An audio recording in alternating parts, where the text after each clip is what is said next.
Bismillahirrahmanirrahim. Wal maqalatu ats-tsaminata asyarat. Utai makalah kang kaping 18 iku qala Nabi sallallahu alaihi wasallam. Dawe Kanjeng Nabi inna fi jam'il mali khamsata asya. Inna mali tak temene ing pola donya khamsata asya ana 5 pira-pira perkara. Ati sing pira-pira sifat al-madhum kang den padha utawa kang ada 5 bagi orang yang mengumpulkan harta. Siji al-anak iku repot. Anak repot. Ayu dilata tegese dadi ino. Wa husul al-masyaqqati lan hasile kerepotan. Bijamihi ing dalam ngumpulno dunya. Wa syughla lan dadi sibuk tersibukkan ang zikrillah Allah taala bi islahi kelawan namen nata dunya. Ilmani tegese nata dunya. Wal khaufa lan sibuk wedi min salibihi saking wong sing iso mbredel donyane. Ay akhidihi tegese ngalap donyane bil qahri lan muksa au bil ikhlasi ta kelan nyolong. Wasarikihi lan njaga takut mergo kuwatir sangka sing nyolong donya. Akhidihi tegese sing ngalap mal khufyatan kelan samar. Khufya te khufya sami. Wahtimal asmil bakhili lan nanggung nama medhit li nafsi maring awak dhewe wong. Wong ngumpul donya terus gak tau sedekah kudu siap dicap napa medhit wa mufaraqata sholihina lan kudu siap pisah mbek wong saleh-saleh min ajlihi krana arah dunya min ajli khidmatil mali tegese saking arah khidmat dunya wa fi tafriqihi wa inna fi tafriqihi lan sak temene ing dalem bagi-bagi dunya ail mali tegese bagi dunya bi ijraihi kelan nglakokno mal dilakokno ala sabilil khairi ngatasi dalan kaapian. Wa inna fi tafriqi khamsata asya ana 5 boro-boro perkara minas sifati sing boro-boro sifat al mahmudati kang den puji. Siji rohatan nafsi iku tenangi jiwa, ail badani tegese tengane badan. Minta abi tolabi saking repote golek donya, ilmani tegese golek donya. Wong nak ngumpul donya kemudian niate dibagi ning kaapian niku uripe tenang. Wal faragha lan fokus li zikrillah krana itu. Ayat tabattul tegese fokus, tabattul manane ing kita iku fokus ila zikrillah maring eling Allah taala. Kados tengene Quran wa tabattal ilaihi tabatilan manane fokus eling Allah. Wal ing kita ilang terputus sangka liyane Allah. Min hifdhihi terputus sangka amen ngurusi dunya. Jadi dia fokus eling Allah, dia terputus hubungan ambek dunya. Maksudnya terputus ora kakean mikir dunya. Wal amnalan aman ay adamal khaufi tegese ora wedi min salibi saking wong sing bredel dunyane wasariki lan sing nyolong dunyane wa wa tasariku ala khidu sing ngalap min makhruzin saking barang sing dijaga bi khafidin kelan pengreksa sing reksa au bi makan ento ing dalam tempat bila syubhatin kan tanpa syubhah lan tanpa status syubhat itu dunya sing remang-remang tiswa basmil kailan untuk nama kulyo toloma li nafsi maring awake wong wa musahabat sholihin lan ngancani wong saleh li firaqi krana misah dunya. Maksudnya wong nak bagi-bagi dunia iku untuk status apa berstatus gampang ngancani wong saleh li firaqi krana dene ora terikat mek dunya. Maksudnya firaq iku dunya kancanan wong saleh. Kala dawuh sapa ba'dul fusakha sebagiane wong sing ahli sastra. Duka judur rajuli utawi lomane wong lanang. Iku yuhabbibu. Iku iso nyenengno apa lomane wong lanang bu ing rasulillah adati maring musuh-musuh rajul. Dadi wong musuhe akeh lah nak lomo, bahkan nglomani musuhe mesti dadekno disenengi. Wabukhluhu utawi medhite rajul wabukhluhu te medhite rajul yubuhiduhu iku iso gedhek apa bukhluhu ing rajul auladi maring anak-anake rajul. Jadi wong nak medhit anake apa gedheng. Nah ning tanggane diservis mbek wong tuane gak diservis akhire luwih seneng apa tanggane nyileh sepeda motor wae bapake ora oleh malah akhire nyileh kancane akhire ra utang jasa mbek bapake utang jasa mbek wong tuane. Kalau nanti cerita elek banget, ora terima elek banget. Ada orang soleh, menawa rada goblok, mestinya ya goblok. Wong soleh itu saking fanatike anak, didik anak ora oleh numpak sepeda motor, ora oleh nyetel TV. Singkat cerita wong saleh iku tuwek sepuh-sepuh meh mati nu sowan kula, mbek nangis. Anak iku ilang katut tentangeran ning dis pokoke irang. Gara-garane iku pertama cah iku iso numpak sepeda motor ya disilai kancane. Roh rasane ndelok TV ya disilai tanggane. Akhirnya nyuwun sewu tangga iki lala rapati salat ngejak anak wong saleh iki merantau ning Jakarta. Akhirnya lam disolli, katut ra salat. Iku nangis. Nangis iku siji nangisi anake, nomor loro nangisi tobat. Tobat getun kula riyen mbek Ki Nur Salim Gus rapati cocok. Perkarane ambek anak kok longgar, ambek jenengan ya rapati cocok mbek anak longgar. Saniki pokoke anak. Dadi kula niku tobat njaluk sepura wis kadung ra disepuro jenengan wis kliwat ta ngene. Mergo terus tak omongi, bapak kula niku luwih di perhitungan timbang jenengan. Tadi ya bener anak rapati oleh delok TV ku apik, tapi problemnya ketika kamu terlalu melarang, iki marsale bocah ketika terlalu dilarang ndelok ning tangga. Ya nek ndelok ning tangga tok ora masalah, tapi ngrasa utang jasane. Sing dadi masalah kan ngrasa utang. Lah ketika ngrasa utang jasa, artinya kan keinginan tangga iki luwih dituruti tinimbang bapak. Ya nek tanggane saleh, nek ora. Utawa nek terus nyimpul ngene, ternyata kelakuane wong salat mek sing ra salat apa sing ra salat ora. Sing ra salat iku lomo, sing salat medhe. Nek nganti kesimpulane ngono piye?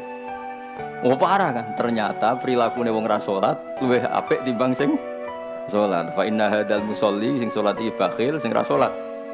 Lho, menara nek ana kiai medhit ku kiai aneh. Pomne wis medhit, narjet, nak pengajian yo bayaran aneh meneh malah wis super aneh malah. Mareni ngono utek-utek niku mareni. Dadi nek saleh iku sing menisan ya saleh ya lomo, minimal iku ikhlas. Nek ra iso lomo ikhlas. Dadi fair. Wong liya ya ora mbok arep-arep, kowe ora kena diarep-arep wong fakir, paham ya, tapi ikhlas. Niku yang paling saya khawatirkan.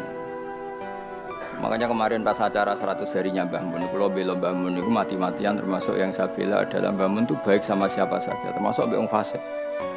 Karena tadi kalau orang fasik itu utang jasa mbek wong soleh, setidaknya kepengen niru wong soleh. Tapi nek wong fasik hanya punya utang jasa mbek wong fasik, dia akan selalu terikat sama orang fasik.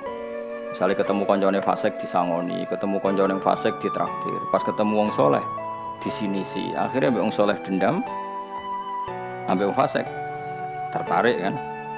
Makanya saya punya hadis untuk makalah itu, Rasul akli badal iman billah at-tawaddud ilan nas wastinaul ma'ruf ila kulli barrin wa fajirin. Jadi setelah akal mengantar kita iman billah, akal harus kita gunakan untuk supaya kita berperilaku simpatik dan berbuat baik kepada siapa saja, ila kulli barrin, baik pada orang baik maupun orang fajir, orang lajim. Logikanya tadi, misalnya Zaid itu fajir, ketemu tambahannya fajir ditraktir, dikeimangan, ketemu soleh di sini sih. Dia nggak mungkin tertanam simpatik sama orang soleh karena kenangannya buruk. Sementara sama orang fasik dia tertarik karena kenangannya baik. Kayak apa buruknya kita kalau ngandapi semua? Nggak ada sak wong soleh itu ya apian kabeh. Bapak mbok sapa ya apik. Mbah Mun ya apik. Kita tahu dulu Gus Dur mbek sapa ya sewante ya. Karena tadi ada filosofinya, seperti itu ada ilmunya. Tapi ya ana wong sing ilmune iku mok duke wong apik, wong elek apiki kurang penggawean ya wis ilmune lagi tok kono ya apik wae, pancen ngajine lagi tok kono. Kapan-kapan diulang meneh. Ditambahi ilmu ya paham. Tapi iki mau cerita, kira usah tersinggung. Mergo ilmu ya tok kono. Lah iya iku tak naikno kelas, maksudnya iku nangis anak ilang mergo lam yusolli wa lam yasum. Kedua yang ngrasa dosa mbek bapak, terutama mbek bapak karena dia orang sepuh. Ya Nur Salim anak cucu. Saya itu masih ingat betul. Zaman rumusum wong di TV niku kiai pertama di TV nak sarang Mbah Mun nak narukan bapak. Mbah Mun nak TV yo ora isen, kadang lawange dibuka. Tamu yo ora nak Mbah Mun ningali TV. Pas iku kiai ndelok TV ku JF. Mbah Mun santai, lawange dibuka ndelok TV. Dulu ya kiai do iskal, cuma wong alim biasalah dorawani kan, biasa kan sing melanggar wong alim kan dorawani. Ya gremeng ya, akhirnya dadine gremeng. Biasa wong saleh kan tukang gremeng biasa. Tapi orang itu akhirnya sadar karena tadi dia gak diperhitungkan. Ini bocah itu ya selawase bocah. Ketika dikekang delok TV ini wong tua ini malah delok ning tonggo. Yang parah adalah dia merasa utang jasa ya mbek tonggo. Pertama numpak sepeda motor ya disilai temannya. Akhirnya koncone iku wayahe umur kerja katut. Karena di rumahnya dia koyo neraka, ora tau dikek dhuwit men sebelah ikon ngaji. Servisnya kurang kok. Perintahnya banyak. Wong tentara wis digaji. Satpamnya digaji. Jadi kan kon ngaji terus tanpa gaji. Lan gua ambek anakku sembayang. Lah anak kula terus digugah biasa nganti sakniki. Memang itu ajaran saya. Istri saya itu kan keluarga sido kiri itu dulu eskal. Zaman Bi Haji Alid Hasan itu anggar bete juk duwe kula turulah digugah. Memang saya perintahkan. Dulu ya eskal istri saya tapi tak terang. Orang paling harus terganggu oleh anaknya itu orang tuanya. Nah aku ra digugah terus jaluk mbak-mbak kangkang saking mbak-mbak kan. Orang harus terganggu oleh anaknya itu orang tuanya. Kalau sido kiri kan adatnya kan enggak sopan seperti ini. Saya bilang sopan itu kebutuhan setelah ilmu. Menurut ilmu adalah anak yang harus diganggu anak itu orang tuanya itu menurut ilmu. Sopan itu kok sih, bakas kok sih. Nomor loro telu. Aturan ilmu ditegakkan dulu. Bahwa yang jadi korban anak harus orang tuanya. Ketika anak ingin uang harus orang tuanya yang jadi korban. Jangan orang itu ilmu. Yang kedua kalau kita baru bicara etika. Nah iso jaluk pas tangi masalah iki bocah. Lah nak nuruti etika aku yo duwe aku yo pas aku seneng pas apian. Akhirnya bojoku nurut karena bojoku ya keluarga kiai suka ilmu. Lah dia gede-gede ge mari piyambak, anggere gede-gede ge isin piyambak mari no. Piyambak. Tapi kan jelas bocah iki utang jasane mbek wong tua. Bahkan saiki sudah gede mikir bapak iku apik tenan turu tak gugah wae gak tersinggung. Lho kula biasa 10 menit turu digo anak kula jak mlaku-mlaku iki kula mlaku-mlaku. Berapa kali saya ngaji terlambat 10 menit, 5 menit gara-gara anak kula nembe dugi lunga biar jak mlaku-mlaku tak turu. Karena jangan sampai kita ini misalnya demi ngaji anakku jak mlaku-mlaku ora tak turuti. Akhirnya anak saya itu dendam sama ngaji. Gara-gara ngaji aku gak dijak mlaku-mlaku bapak. Akhirnya nganggap ngaji ku problem. Akhirnya roh-rohin itu problem kayak gitu. Oh, bapak demi keriting kan. Roh Mustafa demi jenggot kan gitu. Kan panjang. Wah, akhirnya roh rai-rai iki rai trauma kan. Nah, itu kan gak bagus. Tapi nak tetap mlaku-mlaku, enggak wis bar pas mlaku-mlaku tetap ngaji. Anak itu punya kesimpulan ternyata saya masih nomor 1. Keriting nomor 2 kan. Keritingnya ya maklumi nak waras, umpamanya aku ora anake kan. Makanya saya itu dugaan saya kenapa Rasulullah ketika beliau sujud Hasan Husain ini menganggap Rasulullah digo jaran-jaranan. Cara Jawa digo napa? Rasulullah ditumpaki mbek Hasan, sing masyhur itu Hasan. Ya tentu Hasan Husain tapi sing ning riwayat itu Hasan. Iku Rasulullah lama sekali sujud. Sampai sahabat itu karena saking dekatnya wahyu, zaman itu cara berpikir ahadasa fihi syai'un atau ahadasa fin nabi syai'un. Apa nabi ada wahyu baru sehingga sujud selama itu. Jadi sahabat belingu ya penting. Akhirnya orang sing ndangak ya rugen-rugen niku ndak. Mergo sujudnya agak wajar, apa? Kan nabi kan tentu istiqomah, biasanya 2 menit ya 2 menit, biasanya 1 menit. Ini kok sampai 5 menit semua. Akhirnya sahabat sing gak terima ndangak. Iki ada wahyu baru bahwa aturan sujud harus selama itu. Ndangak. Jebule ono Hasan. Oh iki toh perkara ndek. Tapi baru kayak sahabat beling iki ono riwayate. Cara dekne ra nginceng. Jadi kadang beling ya penting. Tapi sing beling ben sahabat. Mergo tetep akeh ganjarane. Iki ora usah salat dangak-dangak ngono ora usah. Kau belingi sahabat paling ono belingmu kebablas. Akhirnya Nabi ngendikan, tadi saya sujud, sebetulnya saya ingin standar, ingin istiqomah, tapi ada cucu saya. Terus alasannya Nabi, ben putuku ramangkel ya. Jangan sampai kebaikan itu jadi problem bagi anak cucu kita. Coba misalnya Nabi kiai-kiai nyarah saiki. Tak cilik nomor tok ora usah bujut biasanya.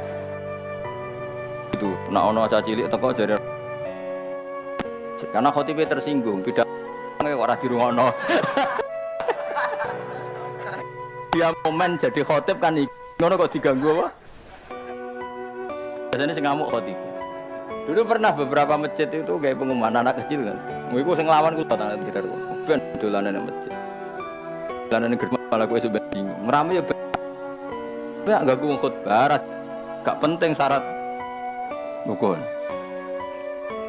Secara aku niku wis ra penting, penting wis kula Jumatan ora tau neliti. Tapi yang saya pastikan gini ya, secara ilmu itu muqaddam alal adab. Ilmu itu harus didahulukan alal adab. Ada hal-hal tertentu yang menang adab, tapi yang ilmu yang tidak wajib. Tapi ilmu fardhu ain pasti menang Iya mau tadi misalnya. Akhirnya anak kula nggih biasa gugah kula nganti saiki nggih biasa. Sing terutama sing alit, sing gede nggih isin dhewe. Karena tadi bojo kula tak omongi ngono, nek ape lunga tadi kepentingan harus gugah saya gugah. Yang harus diganggu seorang istri adalah suaminya. Supaya aturan main itu jelas.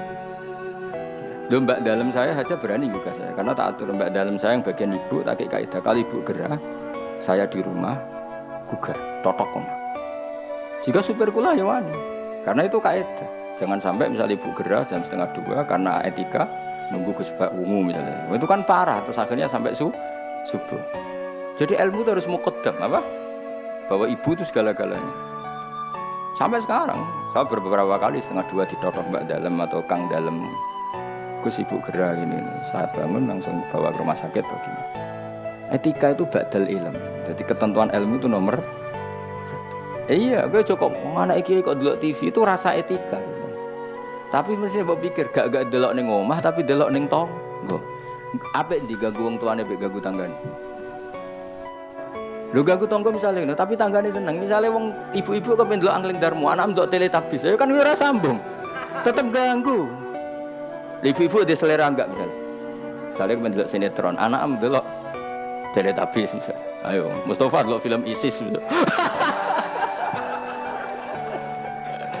Kan jenenge wong kan selerane beda-beda. Nek roken delok bolot misalnya kan. Mau wong aku es kiai, kecelok wong alim. Seneng delok TV nganti saiki ya mak lampir. Mergo ora mikir, aku pokoke seneng delok TV ora mikir. Bojoku ya eskal. Nah, cawe itu kan seneng delok film wong ayu-ayu, mergo delok penampilane. Nah, aku seneng delok mak lampir, Angking Darmo sing lucu-lucu. Sing lucu sing mokal dadi karwan ora tak pikir ngono. Mergo aku tahu dikeluwi kiai delok sinetron, ana pemeran sebagai ustad. Terus ustad iku fatwa ning TV dipikir ndak tenan fatwa iku. Lha sinetron kok mbok pikir. Mergo sing merano ustad iku. Ya sing merano ustad kan kadang fatwa gitu. Lah kiai iki delok tersiksa mbek fatwa ustad iki. Berarti kan ulun tersiksa Gus mbek fatwa ustad ning TV. Ustad sapa? Pemeran ustad tersiksa. Lah nama lampir kan gak mungkin dia mikir fatwane mak lampir.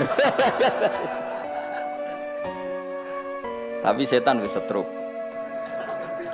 Kok ngenteni ngekek was-was aku sebelum tak tinggal delok mak lampir. Aku ngerti kok setan wae was-was aku ngerti. Tinggal mangkel ya. Pemene setan ning gambar iku luwih ngeri. Jadi setan jangan kurang ajar tenan. Jadi orang-orang alim itu diridu. Masuk koyo Mustafa Abel sing ngaji ning kene kabeh. Bicara zaman akhir sing ngalim tak sebut ngalim. Jadi misalnya ke sholat itu kadang setan ngridung ini. Kowe sholat ora mesti ditampa pangeran. Terus kita kadang menyesali masa lalu, sholatku, posoku ora mesti ditampa pangeran. Niku setan. Ngridung niku setan. Kowe kudu mbok lawan, ditampa ora ditampa itu kenangan terbaik saya sebagai hamba pernah sujud, pernah sholat, titik. Kayak apa buruknya kita ketemu Allah ora tahu sholat, ora tahu sujud. Wes ora ditampa Allah. Lah aku malah tak lawan kadang setan. Beneran ora ditampa. Pek kowe ngono sholat gua. Mungkin ora tau sholat, pek-pek sholat gua. Karena setan mau kepinginnya supaya orang menyesali atas kesalahan di masa lalu. Kayak apa? Lu tahu soleh kok getun. Juga kok ngene lho contoh ning fisik. Aku ngrumat cah yatim secara ikhlas. Mulai cilik, bareng gede kuliah dadi wong lali aku. Bareng lali aku terus aku getun ngrumat cah iku ternyata gak bales jasa. Lu kamu ngrumat dia secara ikhlas itu dadekno ana wa kafilul yatim kahateni fil jangan, kok malah kowe saiki dadi murahan arep-arep dibales jasa hanya karena tamak kamu, anak yang kamu rumat sekarang jadi menteri misalnya. Cek goblok. Ikhlas kamu itu janjine swarga, tamak kamu iku setan. Kancanan iki seringe ngono, kancanan pondok ikhlas melarat ikhlas, bareng kancane sugih utang ra oleh, udah asal dhisik kanca aku saiki kok medhit mbek aku. Itu tidak perlu seperti itu.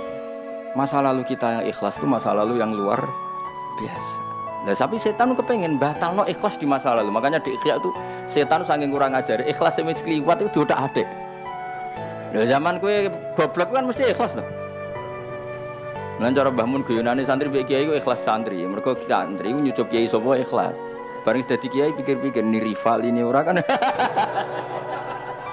Dise asal kiai dicucup zaman santri yo to ora. Bareng dadi kiai ki rival, iki rapati alim iso. Ikhlas dia. Kelakuanem lah apik endi kan. Gamane kok angel temen nerangno. Ayo kelakuan apa ndi zaman mondok wis saiki. Ning bab iku lho. Oh ya, boleh iki sing ngomong iki lho. Apik zaman mondok. Wis dadi kiai mikir kan. Mana kiai politik Mustafa wah menarik cara dia. Jadi nah, kalau ada setan seperti itu tinggalnya dulu malampir. Lho kula lah sering diridu setan. Sampai kadang kula saking ekstrem meneh nek kuwetan sing ngandani. Umpama Jibril ngandani aku, nek aku ahli neraka, iku tetep aku sujud mbek pengira. Maka kelazimane kawula iku ya sujud mbek pengira. Titik. Meskipun Jibril ora ngalah ngabari ngono, iku ora kowe ya. Cuma nggo nglawan setan harus pakai nama besar. Jadi setan itu jangan kurang ajar tenan. Jadi barang sing wis kliwat itu udah makanya disebut alladzi yuwaswisu fi sudurin nas. Maka ada ulama yang sampai cara ngendikan gini. Allah itu ketika melawan santet itu hanya dengan sifatnya. Qul a'udzu birabbil falaq hanya dengan sifat satu, birabbil falaq. Langsung min syarri ma khalaq wa min syarri ghasikin idza waqab wa min syarri nafatsati fil 'uqad. Jadi untuk melawan santet Allah itu hanya menceritakan satu sifat kedikjayaannya yaitu birabbil falaq. Tapi ketika Allah untuk melawan waswas itu Allah cerita 3 sifatnya. Qul a'udzu birabbin nas, malikin nas, ilahin nas, min syarril waswasil khannas. Jadi sampai Allah menceritakan 3 kekuatan sifatnya untuk melawan waswas. Itu betapa seriusnya waswas. Sampai Allah untuk melawan itu menceritakan 3 sifatnya. Karena betapa bahayanya waswas. Waswas itu apa? Alladzi waswisu fi sudurin nas. Jadi aku ini misalnya ngaji mbek Ruhin Mustafa mbek kabeh tak rewangi ngaji ngene yo perlakuane ngene-ngene wae iku setan kan. Mulane kita tak senengi terus Mustofa Bar. Senajan tahu yo ngerti arah prospek. Yo rasa nganti sok beno yo ora prospek. Kok saiki nganti sok beno ora. Lah malah bayanganku nganti ning akhirat yo ngel-ngel aku yakin. Wah aku bayangno rai-rai ngene iki nganti ning akhirat tuh yo. Cara aku mlebu swarga langsung mbek pengiran disalah yo hak mentalamu lho. Terus prospeknya ning ndi jajal kancanan. Tapi piye-piye perintahé pangeran, iki umat Rasulullah, umat Kanjeng Nabi. Perintahé pangeran rumat hak umat Nabi. Aku gak oleh gutun ngurmat umat Kanjeng Nabi Muhammad jebule gak pros. Itu kayak apa tersinggungnya Kanjeng Nabi. Mana kula wis happy, mulang ning ndi kula. Kula mulang ning goblok setengah goblok sampai setengah kiai, setengah wong bingung wis tak ulangi kabeh. Piye-piye statusé umat Kanjeng Nabi Muhammad sallallahu alaihi wasallam. Kalau pernah di satu forum ulang wong alim tok ya tahu. Ya menawa mbek ngetes barang macam-macam ngene ate ya ora roh. Ya iya to kan misale alumni pondok kan wong alim kabeh sudah dadi kiai. Mbah Mun saking senenge kula sering kan mulang teng alumni, Mbah Mun teng dalem tak takok jadil. Ini Mbah Mun delok Gus teng video. Aku ya repot ya.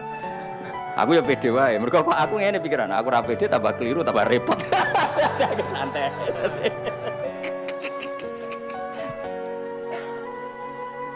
Tapi khawatir saya nanti gitu. Kowe diridu setan, mbok rewangi ngono. Cayatemu cilike mbok rumat. Saiki sugih ya lali kowe. Iku riduane kose. Mestinya mbok jawab, itu kenangan terbaik saya tahu derekno perintah Rasulullah sallallahu alaihi wasallam kon rumat cah yatim. Lah arep-arep dibales jasa iku keinginane setan.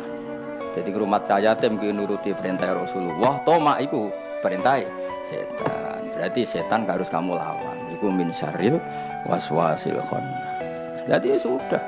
Malah cara aku beneran, cara aku dadi wali. Menawa wis wali menawa. Pokoke cara aku nganggo pikiran wali lah, ben berapati dihasuti wong. Cara aku nganggo pikirane wali, ngrumat Mustofa Ruhin dadi sugih lali aku malah seneng. Ben ganjaranku utuh. Nak diwales dadak kalong. Nggih mboten cara aku nganggo pikirane wali. Senajan aku ora mungkin Mustofa bales aku ya ora mungkin. Umpama ya ujug-ujug Mustafa sugih di Ferrari. Ya mohal mestinya, tapi iki mau. Terus mending ngene, wah Gus, kula goblok jenengan pinter melarat jenengan sugih. Numpun Ferrari iki pek. Mosok wong jenggoten numpak Ferrari misalnya. Kan bid'ah. Mustafa maksudnya sing tak gojok Mustafa. Ora wong jenggoten liyane ora Mustafa. Tetep aku cara nganggo pikiran wali gak seneng. Gak senengku kuwatirku iku dadi walese ngumulangku selama ini. Tidak Mustafa atau lali numpak Ferrari ngalor ngidul lali aku kan malah apik perkarane aku ora dibales. Cuma aku yo ndonga muga-muga gelem ngaji meneh saiki malah Pemalah ngegang nang mall Pak Fer. Senajan itu mokal ke bayangno ora mokal kan. Wonge jenggoten khusuk ngene terus ngono mokal gak? Tapi tetep mungkin lho pangeran. Tapi nek iso ya aja. Mus khusuk ngene kok aja Mas. Lho kan gelem tak dongakno, dongaku.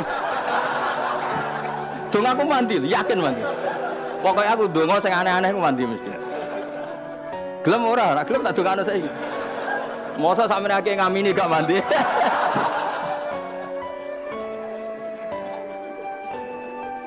Lha iku pangeran nganti ata bisifatin salasin untuk melawan waswas Allah itu menyebut 3 sifatnya. Apa? Birabbin nas, malikin nas, ilahin nas. Terus lagi min syarril. Lho kok ambek bojo ki ngoten, nak ambek kecewa ambek bojo, ambek anak, ambek tangga, mesti ya diridu ngoten. Tapi anggar kula balekno, niki bojo kula. Jenengan merintahkan wa asyiruna bil ma'ruf, berarti ngapiki bojoku perintahe jenengan.